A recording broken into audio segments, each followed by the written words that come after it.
ಕೊಪ್ಪಳ ಜಿಲ್ಲೆಯ ಮುನಿರಾಬಾದ್ನ ಪ್ರಸಿದ್ಧ ಹುಲಿಗೆಮ್ಮ ದೇವಿ ದೇವಸ್ಥಾನದ ಬಳಿ ಭೀಕರ ದುರಂತವೊಂದು ಸಂಭವಿಸಿದೆ.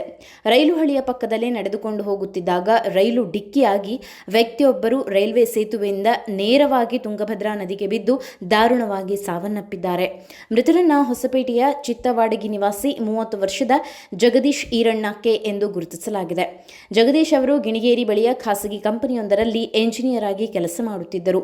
ಇತ್ತೀಚೆಗೆ ಇವರು ಹೊಸಪೇಟೆ ಕಡೆಯಿಂದ ಹುಲಿಗೆಮ್ಮ ದೇವಿ ದೇವಸ್ಥಾನದ ಕಡೆಗೆ ರೈಲು ಹಳಿಯ ಪಕ್ಕದಲ್ಲೇ ನಡೆದುಕೊಂಡು ಬರುತ್ತಿದ್ದರು. ಈ ವೇಳೆ ವೇಗವಾಗಿ ಬಂದ ರೈಲು ಇವರಿಗೆ ಬಡಿದಿದೆ.